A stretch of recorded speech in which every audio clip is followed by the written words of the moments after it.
todos muito bem-vindos à reunião almoço da SIC Caxias. Em nome do presidente da entidade, Ivanir Gasparim, agradecemos a quem já está nos acompanhando.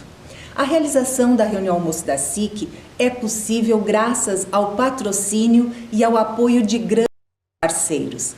Assim como nós, eles também reconhecem a importância de se levar conteúdo de qualidade e reflexões relevantes para as nossas empresas e para a comunidade. Por isso, o nosso agradecimento todo especial à Florence, Grupo RBS, Sicredi, Universidade de Caxias do Sul, Marco Polo, Randon, Rede do Saber, Seubé, Supermercados Andressa, Midas e Tio. Nós contamos também com o apoio da Emercor, Fortaleza e a Locações de Materiais para Eventos. Desejamos a todos vocês uma ótima almoço. Senhoras e senhores, bom dia. Bem-vindos a mais uma reunião almoço online, desta vez com a participação do governador Eduardo Leite. Faço um apelo a quem está nos ouvindo nesse momento. Reforçamos a importância de cada um fazer a sua parte na prevenção da propagação do vírus. E antes de passarmos a palavra para a sua palestra, permite-me tornar público os nossos cumprimentos pelos 130 anos de Caxias do Sul, comemorados no sábado, dia 20. Uma cidade acolhedora, próspera, de um povo trabalhador, merece todo o nosso aplauso. Para a SIC Caxias, que no próximo dia 8 de julho completa 119 anos, é um imenso orgulho fazer parte da história de Caxias do Sul. Mais uma vez, agradeço a todos vocês que nos acompanham nesse momento e passo de imediato a palavra ao governador Eduardo Leite. Muito obrigado e bem-vindo, governador. Muito obrigado, presidente Ivanir Gasparim. Em primeiro lugar, quero pedir desculpa aqui pelo atraso. Nós estamos nessa manhã de segunda-feira com a reunião do gabinete de crise, em que nós discutimos as questões da última rodagem, a última rodada das bandeiras que nós fizemos. Então, estamos analisando situações de municípios e precisava ainda deixar algumas últimas diretrizes à minha equipe de governo sobre essa questão que envolve aí o mapa do Estado do Rio Grande do Sul, as regras, as restrições, os protocolos e tudo mais. Mas é um prazer poder conversar aqui com todos vocês, amigos da Serra Gaúcha, especialmente de Caxias do Sul, da nossa querida SIC de Caxias, e também aproveitar para deixar o meu abraço aos caxienses pelo aniversário da cidade. Eu costumo dizer que quando aniversaria a cidade da gente, aniversariamos todos, né? Todos que estão nesta terra e que fazem parte dessa história, de uma trajetória, de uma cidade que orgulha muito ao nosso estado e geradora de tantas riquezas e boas notícias da nossa serra. De fato, passamos por um momento crítico da nossa história. O Rio Grande do Sul não bastasse estarmos vivendo ainda os efeitos das dificuldades econômicas de uma crise recente para o nosso país, que foi a de 2015 e 2016, com uma recessão econômica profunda que fez com que se perdessem ali empregos, atividade econômica, a renda do trabalhador caiu.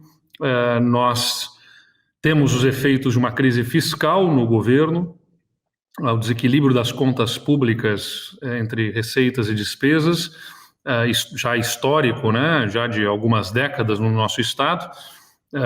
Nós ainda temos este ano a estiagem, que afetou a nossa produtividade das nossas principais lavouras neste ano, né? A seca retirou esta produtividade e gerou perdas para produtores no agronegócio, o que já é uma dificuldade, a gente sabe, pelo impacto que tem na economia gaúcha, o agronegócio. Ainda temos esta crise sem precedentes em função de uma pandemia que o mundo inteiro vive e da qual nós não escapamos. Então, nós temos pelo menos 3 crises: uma crise fiscal, uma crise da estiagem, uma crise da pandemia, e não conseguimos nos reerguer ainda, o país todo, não só nós, da crise econômica recente lá 2015, 2016, uma vez que 2017, 2018, 2019, a economia brasileira cresceu perto de 1%, com o mundo inteiro crescendo, as economias emergentes crescendo, e aqui o país ainda derrapando, patinando, o que nos causa especialmente dificuldades. Bom, nós trabalhamos no governo do Rio Grande do Sul, nesse primeiro ano e meio de gestão, vamos completando agora, né, 1 ano e 6 meses com o encerramento do mês de junho. Nós estamos completando esses primeiros 18 meses de governo com um avanço bastante expressivo em reformas estruturantes da máquina pública, né? A gente se dedicou muito sobre isso neste período, porque, como eu sempre falei, inclusive em palestras da SIC, este primeiro momento de um governo é o que deve ser melhor aproveitado ainda com a força que emerge das urnas, do voto popular, e momento da eleição em que nós apresentamos com clareza à população que pretendíamos levar à privatização de empresas, que faríamos revisão de código ambiental, que faríamos uma reforma na estrutura da máquina pública também. Tudo isso foi apresentado com a força das urnas. Constituímos uma base sólida na Assembleia Legislativa, estabelecemos uma relação política de alto nível, né, e com proximidade com o parlamento, para criarmos o ambiente político que favorecesse a uma aprovação rápida das reformas, e assim o fizemos. Aprovamos no primeiro semestre do ano passado a autorização para a privatização de empresas no Estado, e a CE, a CRM, a Sulgás estão com a modelagem dos negócios em curso para que nós possamos, até o final deste ano, fazer as primeiras vendas das empresas, e até o primeiro quadrimestre do ano que vem, essas empresas estarão efetivamente vendidas, para que nós possamos ter o duplo benefício, que é o efeito para o governo de deixarmos de ter aportes e despesas como, por exemplo, no caso da CE, é a falta da contribuição, do pagamento do imposto, né, que gera um problema no caixa do governo, do ICMS, que não é pago pela empresa, mas não apenas o efeito fiscal que terão essas vendas, o efeito econômico, na medida em que o novo dono das empresas as assume com a necessidade de promover investimentos que vão ampliar e melhorar a nossa capacidade de geração, transmissão e distribuição de energia, o que tem um efeito econômico também relevante. Então, tudo isso porque fomos com muita determinação no primeiro ano de governo trabalhar a privatização dessas empresas. Tivemos a aprovação do novo Código de Meio Ambiente, que é para reduzir a burocracia para aprovação de licenças no governo do Estado, e a nossa Secretaria de Meio Ambiente, nesse momento, trata com o Conselho Estadual do Meio Ambiente das primeiras atividades que vão ser submetidas à licença por adesão e compromisso, que é aquele processo em que o empreendedor recebe automaticamente a sua licença, sem esperar aprovação por parte do poder público, simplesmente lançando toda a sua documentação digitalmente. Isso vai acelerar muito o processo para licenças ambientais no nosso estado. Isso já está aprovado, não é uma intenção, não é uma aspiração, uma vontade, já aprovado, vai ser efetivado agora pelas próximas semanas ou meses. E tivemos a aprovação da mais profunda reforma entre os estados da federação na Previdência e nas carreiras do serviço público. Vejam, o que a gente fez aqui no Rio Grande do Sul não foi pouca coisa. Nós alteramos carreira de policiais e de professores juntos, né? Nós alteramos a forma como se remunera, acabamos com as chamadas vantagens temporais, que especialmente agora, presidente Gasparim, aos amigos da SIC, especialmente agora seriam até ofensivas à sociedade, como foi falado aqui, no momento em que o setor privado, infelizmente pela crise, fecha as portas, o desemprego aumenta, a renda média do trabalhador cai, né? O mundo todo vai empobrecer. Isso, vamos pegar lá o que aconteceu em 2015 e 2016, que houve uma recessão de cerca de 8% da economia brasileira. mas a despesa com a folha de pagamento, com salários no poder público, continuou aumentando naquele período. Porque, independentemente da situação econômica, independentemente da situação fiscal do governo, o que havia ali era aumentos automáticos garantidos aos servidores, independentemente do desempenho da economia. Ou seja, como eu falei, a economia retrocedeu. Acho que tivemos um problema aqui na conexão. Então, nós tivemos, naquela oportunidade, uma recessão econômica que fez com que a população empobrecesse, mas o serviço público continuava custando mais caro, porque os aumentos eram automáticos, né, conferidos aos servidores públicos. A cada 3 anos, 5% de aumento, a cada 15 anos, 15% de aumento, a cada 25 anos, mais 10% de aumento para os servidores, que eram as chamadas vantagens temporais, que eram garantidas aos servidores. E isso tudo acabou em todos os poderes, né? Em todos os poderes. Nós aprovamos uma alteração constitucional que vedou, proibiu aumentos automáticos, vantagens temporais para os servidores. Mais do que isso, nós estabelecemos também a proibição da incorporação de gratificações na remuneração de servidores públicos na hora da aposentadoria, que acontecia, né? Servidores que tinham uma gratificação na qual eles estavam percebendo uma gratificação por exercício de alguma função específica, na hora de se aposentar, incorporavam para a aposentadoria sem ter contribuído para receber aquele salário, acabavam se aposentando, levando aquela gratificação. Isso também acabou. Nós fizemos uma reforma que foi a mais profunda aqui na Previdência, entre as unidades da Federação, só para dar um exemplo, para o pessoal entender que às vezes é possível que não tenha uma dimensão do que foi feito no estado do Rio Grande do Sul. Nós tivemos aqui uma reforma em que o servidor aposentado, ele do estado, ele pagava a contribuição previdenciária sobre o que excedia o limite do teto do INSS, ou seja, sobre o que excedia R$6.000. Todos os servidores aposentados que recebem menos que R$6.000 não pagavam contribuição previdenciária.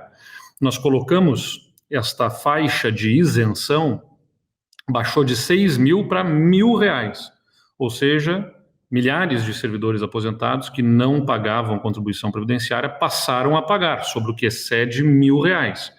E todos aqueles que recebem mais que R$6.000 passaram a contribuir sobre uma faixa maior. Por exemplo, né, se a gente pegar altos salários do serviço público, né, servidores que recebam no teto, por exemplo, R$35.000 ou R$30.000, vamos pegar aí para arredondar, R$30.000, em todos os poderes, né, Ministério Público, Tribunal de Contas, Defensoria, Judiciário, estava pagando esse servidor aposentado sobre R$24.000, né, sobre o que excede R$6.000. Ele passou a pagar sobre R$29.000 e aumentou a alíquota dele, que era de 14% sobre 24% e passou a ser mais de 16% sobre 29%.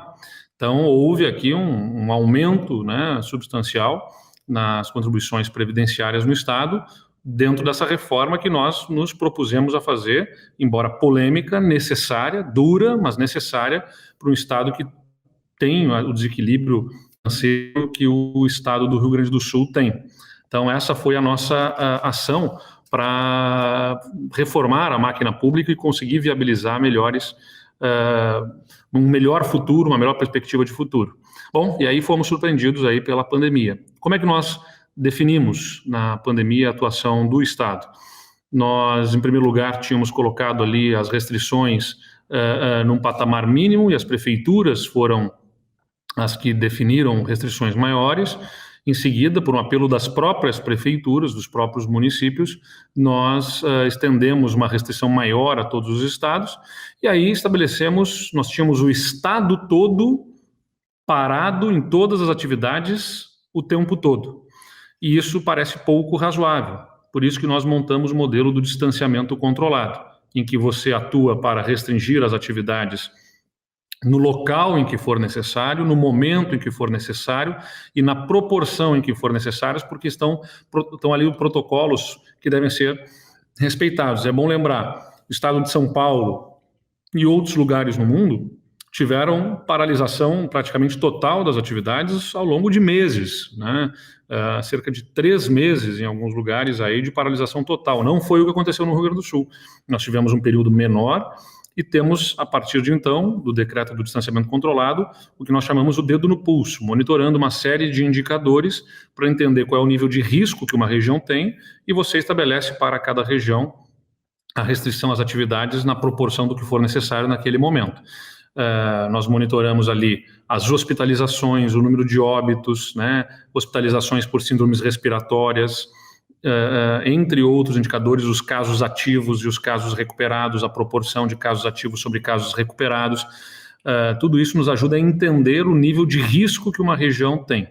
A questão objetiva é, se você não tiver esse cuidado com a saúde, nós teremos também incertezas do ponto de vista econômico. E estamos agora passando pelo momento mais crítico, que é nos aproximando no acompanhamento epidemiológico que se faz no estado, da 27ª semana epidemiológica, que é a primeira semana de julho, quando nós observamos historicamente o pico das demandas de internações por doenças respiratórias no Rio Grande do Sul.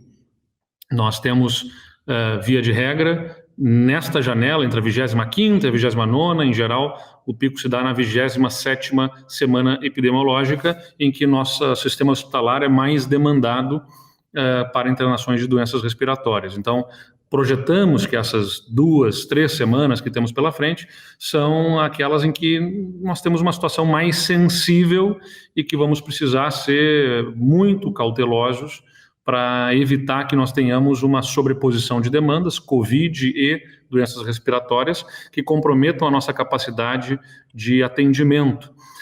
Nós fizemos uma ampliação expressiva da capacidade de atendimento em UTIs no Rio Grande do Sul. Mais de 60% de incremento da estrutura de UTIs do Estado para que nós possamos ter melhores condições de atendimento à população que precisar do auxílio com respirador, por exemplo. Só que, se não houver cuidado por parte da população, a nossa capacidade de atendimento, a nossa capacidade de ampliação do atendimento, ela não suporta um crescimento mais expressivo. Nós conseguimos aumentar 60% a nossa capacidade de internações hospitalares, mas, por exemplo, nós observamos na região da Serra Gaúcha, de uma semana para outra, que foi quando chegou na bandeira vermelha, aumentar de 23 para 63 as hospitalizações por Covid. Então, se você segue neste ritmo, não tem capacidade de estrutura hospitalar que venha a ser ofertada suficiente para atender a um ritmo tão forte de crescimento. Por isso que se impuseram ali restrições a atividades econômicas. E que é importante também ser dito aqui, infelizmente nós não conseguimos parar o vírus, né? A gente só vai conseguir parar o vírus quando tiver vacina ou quando tiver cura para alguém que tenha contraído o vírus. Isso ainda não existe. Então, como a gente não consegue parar o vírus, a ferramenta, a forma, o modo que o mundo achou de enfrentar a pandemia foi a de parar as pessoas, porque as pessoas transportam o vírus e, ao transportar o vírus, né, disseminam, e se houver uma contaminação muito grande, você vai gerar uma demanda muito grande de internações ao mesmo tempo. Então, é sobre dispersar no tempo este contágio para que a gente mantenha sempre dentro da capacidade de internações. Por isso que, neste momento que a gente está com uma demanda aumentada de internações por outras doenças respiratórias, se faz especialmente importante que as pessoas cumpram, atendam aos protocolos que estão estabelecidos. Eu tenho confiança de que nós superaremos esse momento mais delicado em breve, né, para que a gente possa retomar a nossa economia com menos restrições. Não tenho nenhum prazer como governador de orientar ou de determinar restrições em atividades econômicas. Toda a nossa agenda de governo é para a retomada de competitividade do nosso Estado, com investimentos em infraestrutura, a partir das parcerias com o setor privado, tanto em saneamento quanto em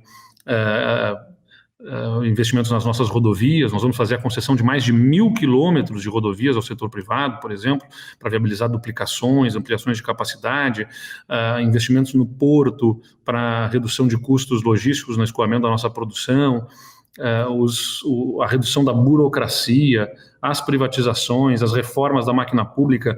Tudo isso tem foco em melhorar o ambiente de negócios no Estado. Não tenho nenhuma satisfação de ter que causar um problema, um obstáculo à agenda que eu me propus como governador, com restrições a atividades econômicas, não fosse por elas serem absolutamente imprescindíveis nas circunstâncias que nós estamos vivendo. Mas estamos buscando estabelecer essas restrições no limite do necessário para que a gente mantenha sob controle a disseminação do vírus aqui no nosso estado e assim possamos ter menos incerteza do ponto de vista sanitário e, consequentemente, econômico aqui no Rio Grande do Sul. Acho que como uma abordagem inicial era isso, me submetendo aqui às perguntas, a gente pode esclarecer mais alguns pontos, pedindo aos amigos da Serra Gaúcha, empreendedores que são aí, que se mantenham firmes, que nós estamos passando um momento mais crítico, mas vamos conseguir superar isso, é a minha expectativa ao longo das próximas semanas. Obrigado, governador. Nós temos algumas colocações, mas a primeira é do Jornal Pioneiro, mas juntamente com Marcelo Piazza, que é o presidente da SIC Serra, que representa toda a SICs aqui da Serra Gaúcha. Governador, o empresário tem dificuldades em busca de crédito, e aqui não se fala em crédito de curto prazo ou só capital de giro. O governo federal anuncia essas liberações, mas não chega na ponta, até porque o sistema financeiro não é obrigado a conceder esses empréstimos. O que o governador Eduardo Leite pode nos ajudar, inclusive politicamente, junto com o governo federal, para que realmente chegue esses créditos junto com o empresário, principalmente o pequeno que tem mais dificuldade?